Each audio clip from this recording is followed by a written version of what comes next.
Yeah, very good afternoon to one and all. And today I'm going to deliver about the types of parsing techniques. Types of parsing techniques. Before just I'm revising what the concepts that we already learned in the last classes. And we know what the definition of the syntax analyzer is. Syntax analyzer, we can also call it as an parser. And by knowing the definition of the parser, we already learned how the role of parser is implemented. And by seeing the structure of the role of parser, we can easily explain how the structure was formatted. And then after knowing what the role of the parser, then what the most important basic issues that we're having in the parsing, that is the most important concept. That concept we already learned in our last class. And by knowing the issues, what the fundamental concept we learned there is knowing about what the context free grammar is, how to represent the context free grammar, and what the derivation tree, and knowing about what the derivation is. And after knowing what the derivation is, then we learned about the concept like an derivation trees. And there itself we already learned like an ambiguous grammar, or ambiguity tree. We can call it as an ambiguous grammar or ambiguity tree. And these are all the concepts that I explained in the last classes. And before going in detail learning about what the types of the parsing techniques and what that are included in this concept, and initially just I'm briefing out by some points, most important points with the parsing. See here, I shared the slide to you all. All of you want to see the slide. Here, the slide consisting of some points where the concept is about the parsing. Concept is about parsing. Before knowing about the types of parsing techniques, initially we need to know the basic most important points in parsing. And here we all know the term parsing. Parsing is nothing but an syntax analyzer. Here the term parsing comes from the Latin pars, meaning it as an part, part part. And what the process that we are implemented here, just to construct an syntactic structure, that is nothing but an parse tree, from where we are constructing the syntactic structure, from the stream of tokens. These are all the things that we already learned in the last classes. Just by I am revising with some most important points in the concept of an parsing. And here the first point is about the term parsing comes from Latin pars. The meaning of that Latin pars is nothing but an part, part. And how we are doing the process of parsing? Just constructing a syntactic structure. That structure is in the form of an parse tree structure. And from where we are getting the input, taking the input in the form of stream of tokens. And again, we're having another point, like it is also the process of determining if a string of tokens can be generated by a grammar. And for here here the specification that we are using is in an context free grammar, right? We all know that. And here we're calculating the time complexity of that context free grammar when we are parsing the syntax trees. When we are parsing the syntax trees, here we're having an point C. Make a note of this most important point. And for any context free grammar, there is a parser that takes at most O of n3 time, right? O of n3 time to parse a string of n tokens. To parse string of n tokens, the time taken that we're calculating in the form of an O of n of 3. And here parsing a string with an context free grammar. And here we're having in 2 points. One for finding and derivation of the string with an consistent grammar, and the second one is an where we're deriving the derivation gives us an parse tree. That means whatever we're deriving, that the output should be in the form of an tree structure. The name of the tree is nothing but an parse tree, right? These are all the points that I already explained in the last class.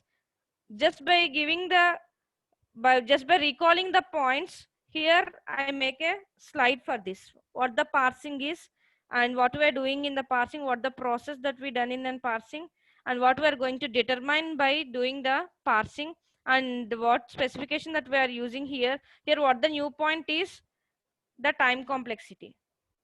The degree of time complexity is at most O of n3 when we are parsing an n stream of tokens. When we are parsing n stream of tokens, the degree is at most O of n3. And here to parse the input string, by using an input, by using the source like an context free grammar. Here what the two main important steps that we are doing, just finding a derivation of this string from the given grammar, and finally after finding the derivation, then finally what we are doing, we are representing a derivation tree. That tree is nothing but an parse tree, right? These are the few points that we are recalling again and again in the concept of parsing, most important points here. Next, parsing techniques. See here we're having two parsing techniques. The parsing is divided into two types. See here, see the slide all of you. Here we're having a representation. Parsing is divided into two categories. One is a top down parser and another one is a bottom up parser. One is a top down and another one is an bottom up parser. Always and always the syntax analyzers follows the rules defined by the context free grammar. What it means is, to implement the derivations, we are using the input in the form of the context free grammar. So here the parser is into two types of parsing techniques. One is a top down and the other one is a bottom up. And before learning in detail about knowing about the subcategories of the top down and the knowing about the subcategories of the bottom up, before we need to know the most important two principles. What those principles means, and when we are implementing these parsing techniques, that means when we are working this, and we are working in these parsing techniques, the two where we need to implement the two most important principles. What the first principle is, the parser scans the input string from left to right. Make a note. Left to right. Scanning the input from left to right, and identifies that the derivation is a leftmost derivation or a rightmost derivation. This concept is also explained in the last class, knowing about what LMD and what RMD is in the concept of derivation trees. Right. Again, I'm repeating the principle number one. The parser scans the input string from left to right and identifies that the derivation is leftmost or rightmost. Please make a note of these important points. And what the second principle is. And after scanning the input from left to right, and what the second principle is. And this parser makes use of the production rules for choosing the appropriate derivation. That's what we are doing when at the part of derivation. In the concept of derivation, what we done there, choosing an appropriate rules. For what we are choosing an appropriate rules? To generate the input string, right? And this is the second principle we need to follow. What it means is, the parser makes use of the production rules for choosing the appropriate derivation. And here we're having different parsing techniques, uses different approaches in selecting the appropriate rules for the derivation. And finally, what we need to generate, finally what we are going to construct, we are constructing an parse trees, right? And when the parse tree can be constructed from the root and expanded to leaves, make a note of this. The parse tree can be constructed from the root and expanded to leaves. Then such types of parse trees can be called as an top-down parsers. Then such type of parsers can be called as top-down parsers. The name itself, it is there. The name itself tells us that the parse tree can be built from top to bottom, top down, top to bottom, right? And whatever the derivations that we are implementing, or whatever the representations in the form of derivations is what we are generating, that we are for the normal representation of the derivation tree itself, it is an top down. It is an top down approach. There itself we are following an top down approach, right? That means taking an variable, that is in taking an root node from the given grammar, starting symbol of the given grammar, and generating an input string. That is nothing but an top down approach. That means constructed from root and expanded to leaves, right? And what about an bottom up? What about an bottom up? Reverse of top down. Reverse of top down. What it means is, parse tree can be constructed from leaves to root. From leaves to root. Such type of parsers is called as an bottom up parsers. Right. That means where the parse trees are constructed in an bottom up manner. In an bottom up manner. bottom up in the sense taking an input string, generating the starting symbol of the given grammar. See the difference between what the top down and what the bottom up is. In top down, what we are doing, taking an starting symbol of the given grammar and constructing an or generating an input string. And in bottom up, taking the input string and generating an starting symbol of the given grammar. Right, this is the definitions between the top down parsing and the bottom up parsing. These two are the most important parsing techniques. See here, a building block of parsing techniques, a building block of types of parsing, a building block of types of parsing. See, initially it is an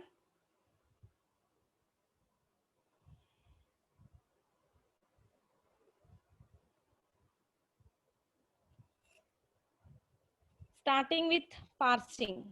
This is an parsing family.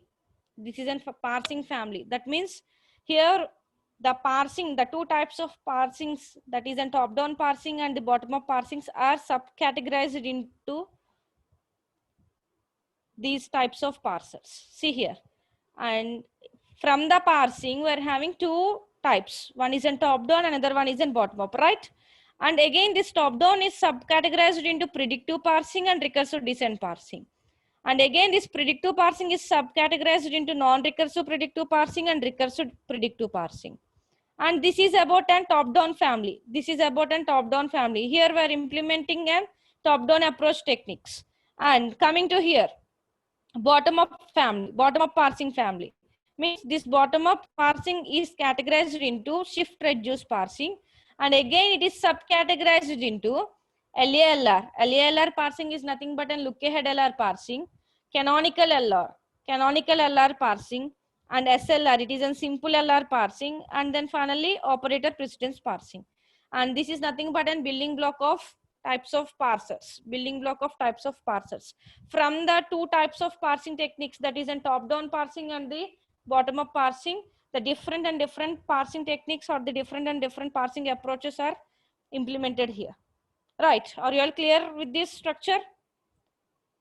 Here the root is an parsing. That is, the parent is an parsing. The root node of this structure is an parsing.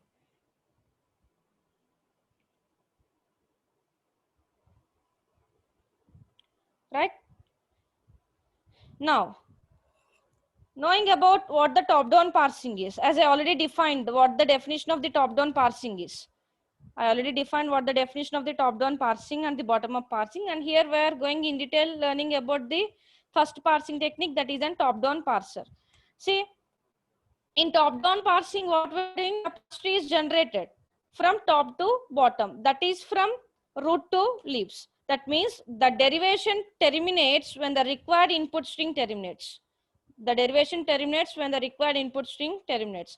And here in top-down parsing, the leftmost derivation is applied at each and every derived step. That means here we are using an leftmost derivation. As we are having in two types of derivation trees, one is a leftmost derivation tree and a second one is a rightmost derivation tree. So here in top-down parsing technique, we are using an leftmost derivation tree, leftmost derivation. So this leftmost derivation is applied at each derivation step. And the main task in top-down parsing, what is the main task here? The most important point here is, what the main task is, to find the appropriate production rule in order to produce the correct input string. Make a note of this. This is the main task of the top-down parsing. And what is the need of implementing this top-down parser is?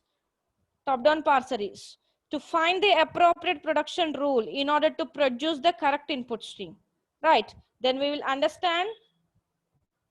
Then by clearly understanding this, we will understand the process of top-down parsing with the help of some examples. In the next slide, I will show you that example.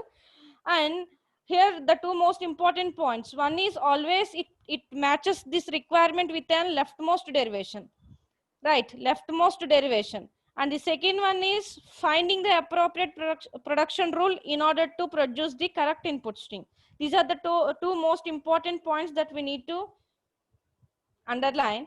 And here what the next one is, what the next one in this top-down parsing technique is, next important point is, this top-down parsing needs and backtracking. What it means is it involves the backtracking process. It involves the backtracking process.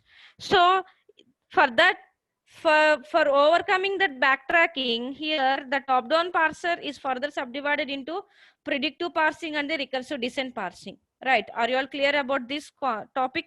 Topic in the sense, the definition of what the top-down parsing is. The most important points here. Right? And see here, and having an example. Now we are discussing that example in a top-down parser. Simply to define the example of top-down parser is the regular derivation that what we are doing from the given grammar to generate the input string. That is, that process of deriving is nothing but a top-down derivation. The process of derivation is nothing but an top-down derivation. See here we're having an example. Consider the grammar, what the grammar consisting of. The production rules, here overall the grammar consisting of 4 production rules, and the variables are, variables in the sense the non-terminals. The variables are program statements. See here, the program is defined in an gullments, greater than, less than symbol in between program. This is an variable. And less than and greater than gullments, we can call them as an gullments. And program, where the program is in production, what it is giving, it is defining that begin statement end dollar. And here we're having an example with this. These are the 4 rules we're having from the given grammar. And what the input statement is or input string is, begin, simple statement, semicolon, simple statement, semicolon, end dollar. This is the input string that we need to generate, that we need to derive from the given grammar, right? This is the string that we need to derive from the given grammar. See. And here, see the step number 1. Initially as per the definition of the top-down parser, starting from the root and ending to the leaves, right? Deriving the parse tree from root to leaves. What the root here is from the given grammar, the root is in program, right? And what the leaves are, what the input string that need to generate, that need to derive, right? And see, initially taking the first rule from the given grammar,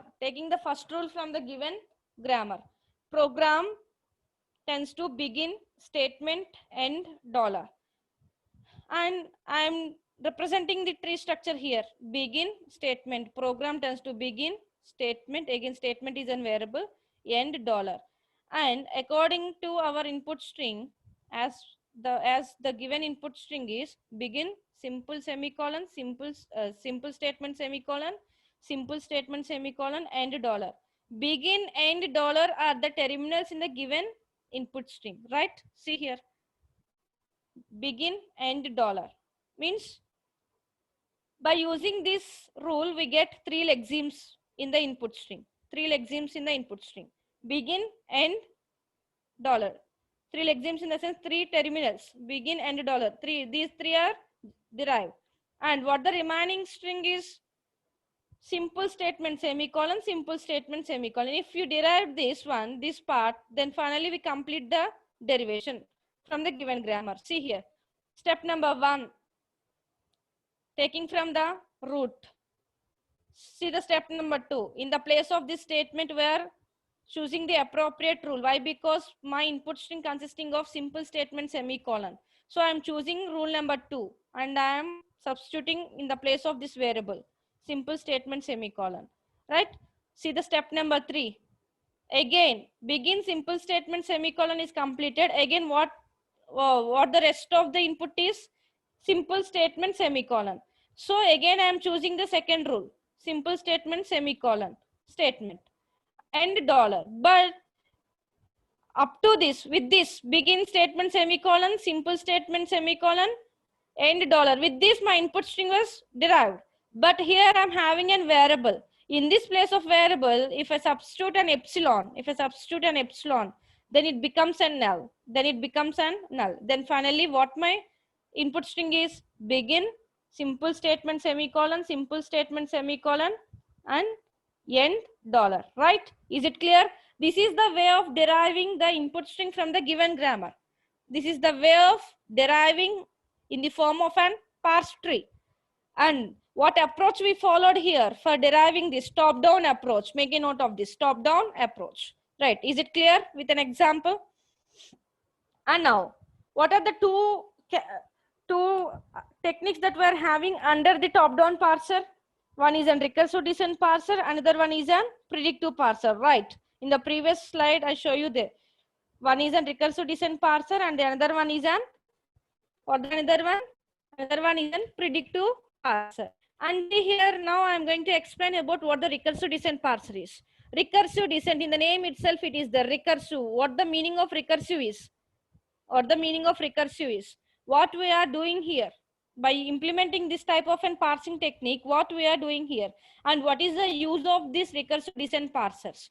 And these parsers are, to implement this parsing technique, a parser uses collection of recursive procedures, right? Collection of recursive procedures for parsing the given input string. That is nothing but a recursive descent parser. That is the definition of what the recursive descent parser is.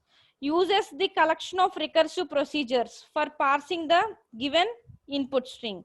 And from where we are getting these recursive procedures? Here we are having a question. From where we are getting these recursive procedures? So the answer for that question is, in this type of parsers, the context-free grammar is used to build the recursive routines. So the input that we are taking here, it is an context-free grammar. From the context-free grammar, we are building the recursive routines. What it means is the rule consisting of both the RHS and the LHS, right? We all know that the left-hand side variables or the RHS and the the right-hand side variables are the variables, and the left-hand side are the combination of both the variables and the terminals. That means A tends to alpha. The production is in the form of an A tends to alpha. And here, the RHS of the production rule is directly converted to a program. Means the variables, only and single variables. The RHS of the production rule is directly converted to a program.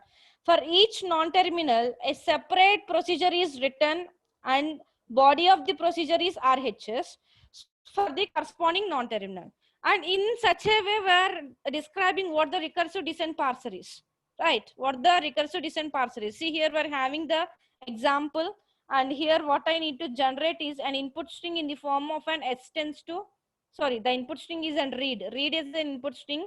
This I want to derive. This is an input string I need to derive. And for deriving this string, what the context-free grammar I'm having, S tends to smaller xd, x tends to OA, x tends to EA. And here in the description of the recursive descent parser, there I make a note, to build the recursive routines, the RHS of the production rule is directly converted to a program. What the RHS means, S and X, these are the two variables. S and X, these are the two variables. These two variables are directly converting into an program.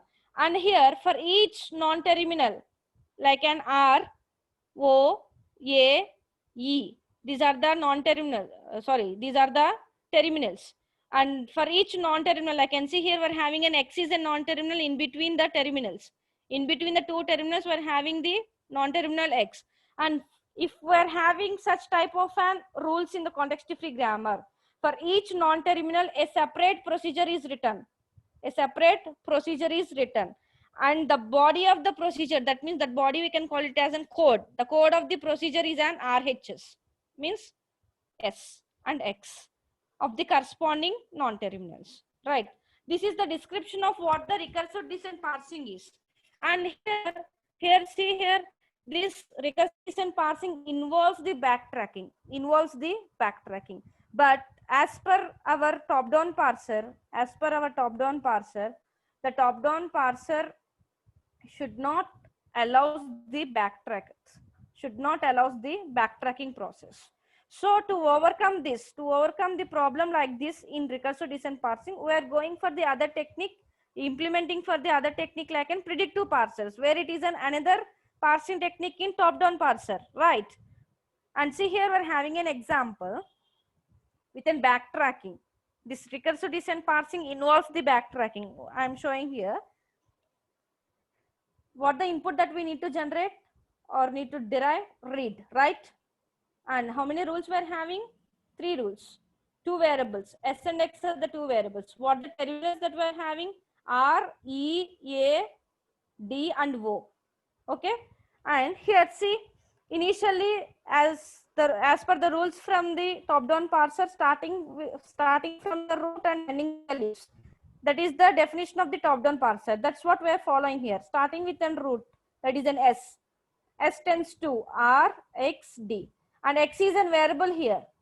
I want to derive the string EAD, READ.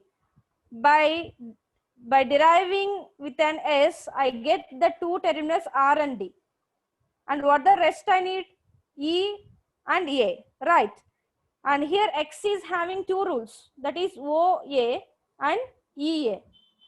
And instead of directly choosing EA, if I use OA here, see, if I substitute an OA in the place of this X, and is it an input that I need to derive?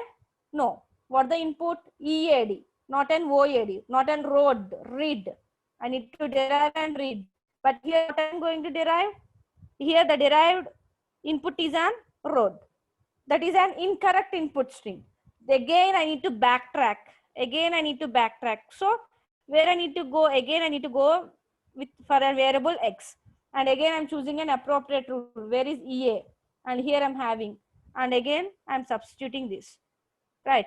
What it means is this recursive descent parsers involves the backtracking. Means here the derivation steps are 4. In the process, in 4-step process, we derived the input string. But actually, without involving the backtracking, we can derive this input string in a 3-step process. Isn't it? Is it correct or not? We can derive this in a 3-step process. And how to eliminate this backtracking? Eliminating the backtracking process that does not consisting of any type of syntaxes or any type of rules or any type of an algorithms. It does not consisting of all this. What it consisting of? Just it is an human common sense. Right? In the definition of the top-down parser itself, I make a note there. This is the most important point. What the important point is? Finding an appropriate rule, right? Finding an appropriate rule or appropriate production rule in order to produce the correct input string. Make a note of this. If you follow that, this can be implemented or derived in a 3-step process. Instead of involving the backtracking, we can derive without backtracking. We can derive the input string without backtracking. So this recursive descent parser involves in a backtracking. So to overcome the disadvantage like in backtrack, this is a disadvantage here. So to overcome this disadvantage, we are going to learn for the next concept, that is an predictive parsing. Right? What the predictive parsing is? After knowing about an recursive descent parsing is an what it is an? Recursive descent parsing is an collection of recursive procedures for parsing the given input string. But while coming to predictive parsing, what it is? What the predictive parsing is? See here we're having some points about the predictive parsing. What the predictive parsing is? This is a non-recursive parser. Predictive parsing is an non-recursive parser. Means in this type of parsing, a table is built. For the, see here we're having the class of grammar like an LL of K. For the LL of K grammar, we are built, a table is built for these types of the grammars, right?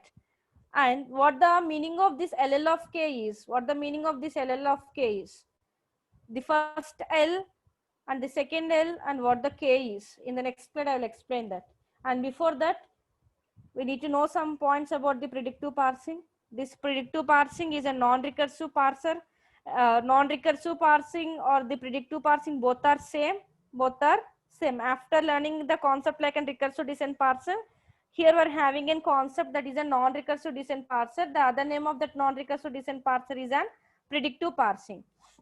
And here what we are doing here is that this parsing technique is having the capability to predict which production is to be used to replace the input string. And here this type of parsing technique does not suffers from the backtracking, right? What it means is it is a backtracking free parser. It is a backtracking free parser. Whatever we are generating the tree structure, it is free from backtrack, free from backtrack. And whatever the grammars that we are taking like this LL of K or LL of 1 always accepts, these are the classes of grammars from the context free grammars. These are classes of grammars from the context free grammars.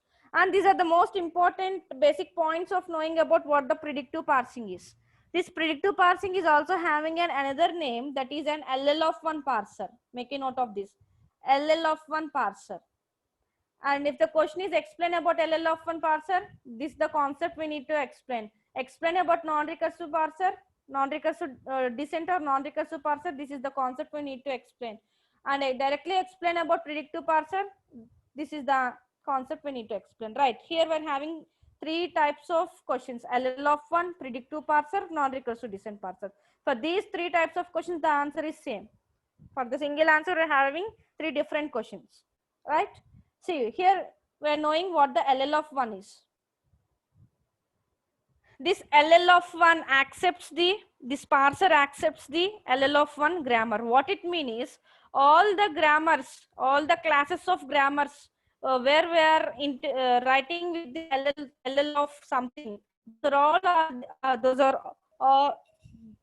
are all the subset of context free grammars.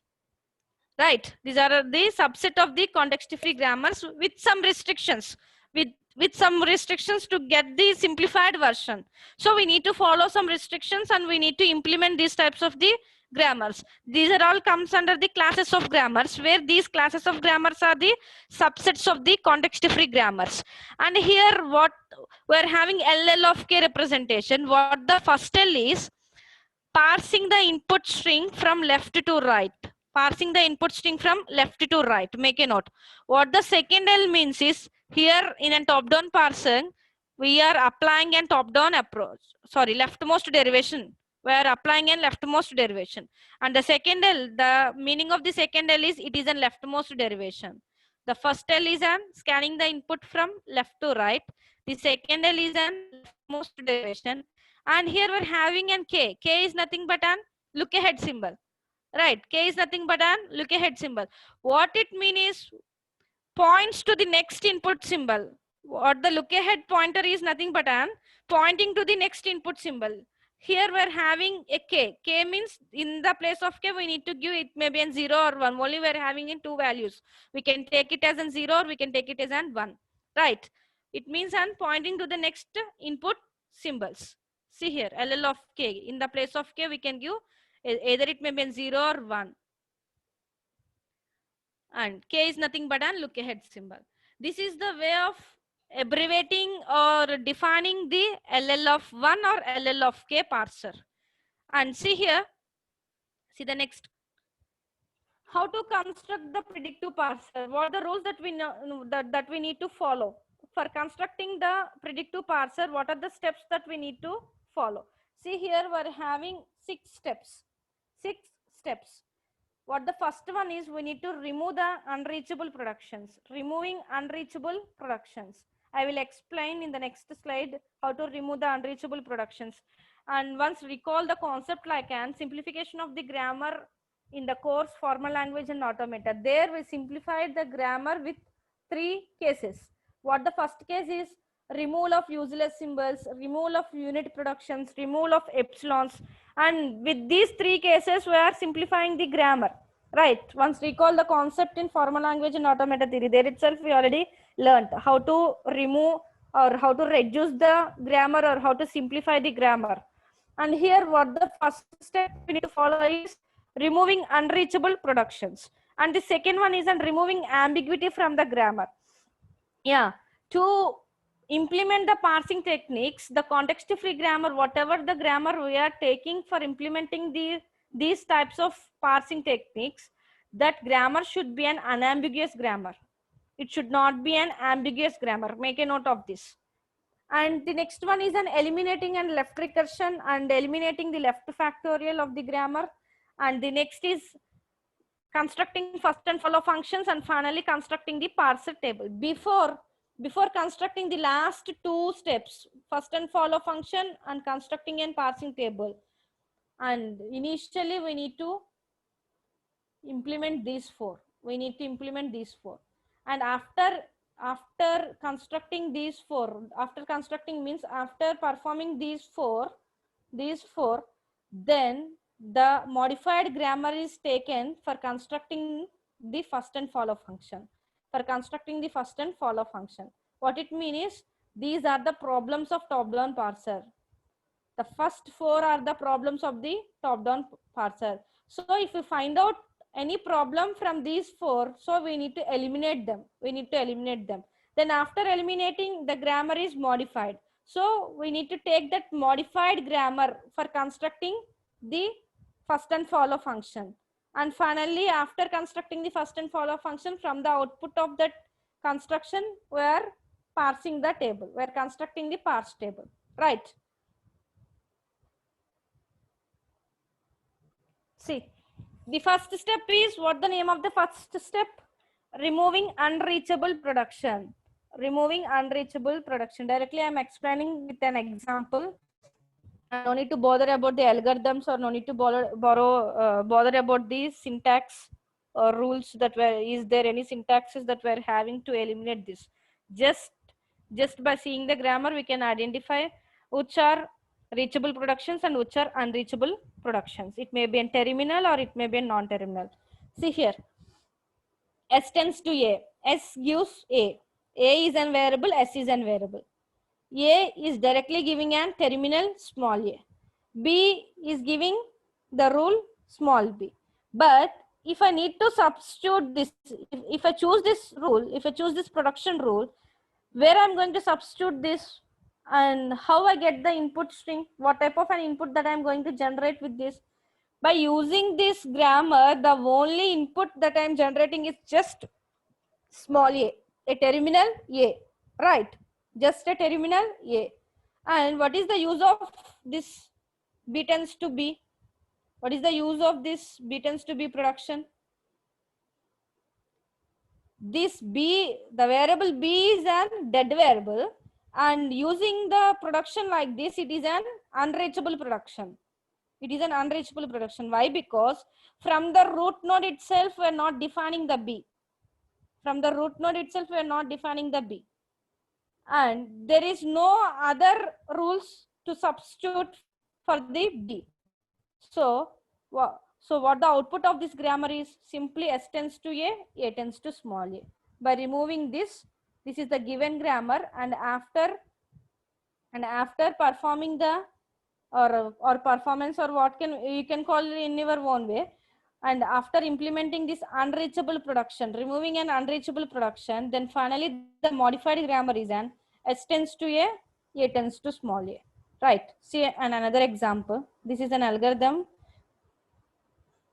Whatever the things are delivered, everything is from this algorithm only. No need to bother.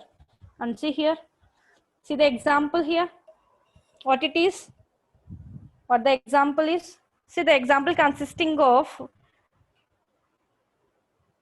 5 rules where S, A, B, C, D are the variables, small a, small b are the terminals, right? See here, this is the given grammar, and finally this is the modified grammar. After removing unreachable productions, this is a modified grammar. See once here, what we removed from the given grammar, from the S, we are having an variables A and B. Yes, isn't it? But C is not there and D is not there. Okay. From the A, we are having A, and variable A. From the B, we are having an variable B. But in the production, in the definition, in the defining of the production rule with an A, that rule does not consisting of any C or D. The B that does not consisting of any C or D. But only from the root node like an S. From the S, what we are having? The live variables A and B, isn't it? Then finally, these two are removed. The C, the rule for the C and the rule for the D are removed. And what the modified grammar after removing the unreachable productions? S, A, B. Right. I think you all understand. S, A, B. See here, S, A, B. This is the way of removing the unreachable productions. This is the way of removing the unreachable productions. Is it clear?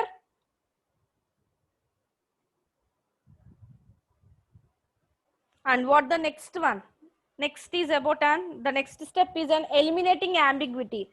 How to find out the ambiguities? How to find out the ambiguities in the given grammar?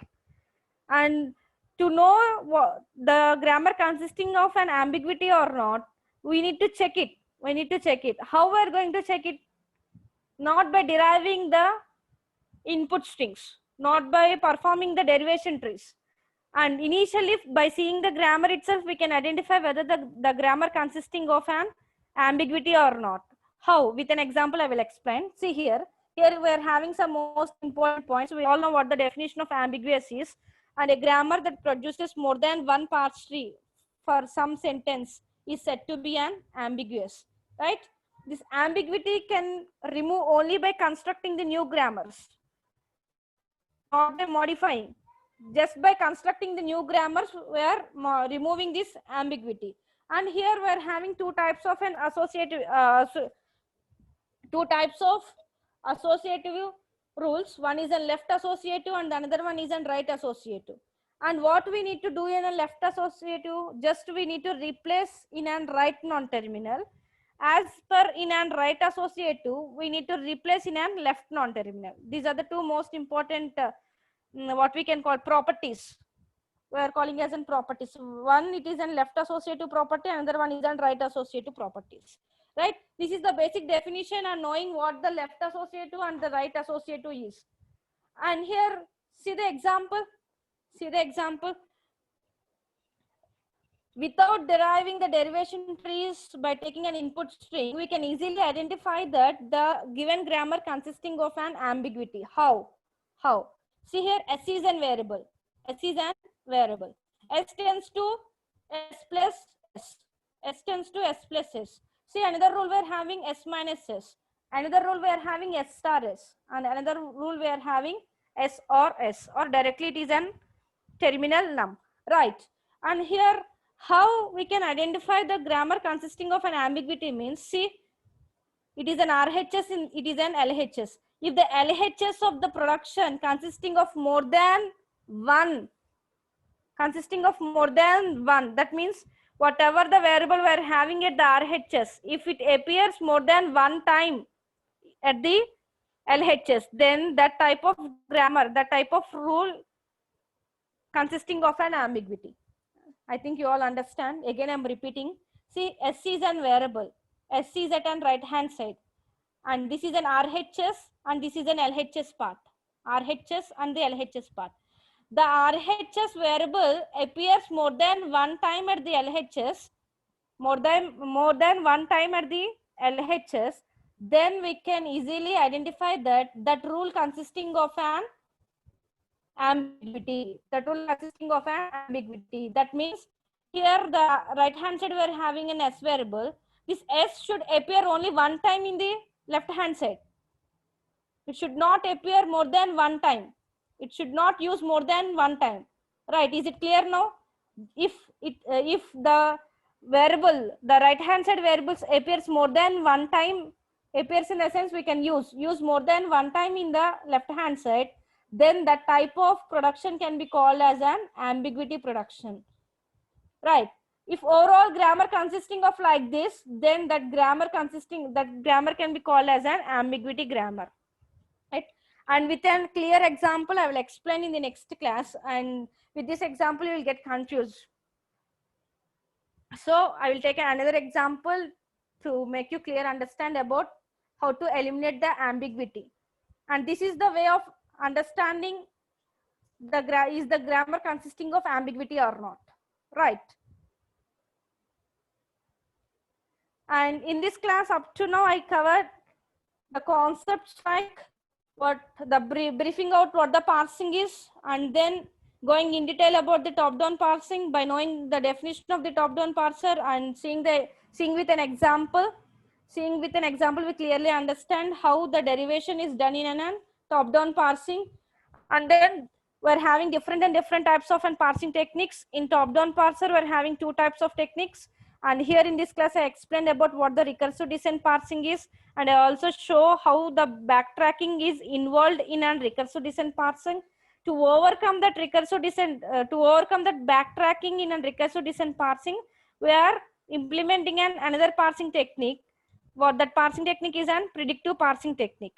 This never involves the backtracking process. So we are using these predictive parsers. This can also be called as a non-recursive descent parser, or it can also be called as an LL of one parser. To construct the predictive parsing, what the steps that we need to initially construct, and after eliminating the problems of top-down parsing and how the LL of one is constructed. In the previous slide, I explained about how to eliminate the unreachable productions. And now in this slide, I explain about how to eliminate the ambiguity from the given context-free grammar, right? And these are the topics that I covered in this class, right? I think you all are understand. I clearly delivered each and every concept with an example, and this ambiguity concept I will again explain in the next class. And in the next class, I will start with the example of an ambiguity, then I will go for the next concept, right?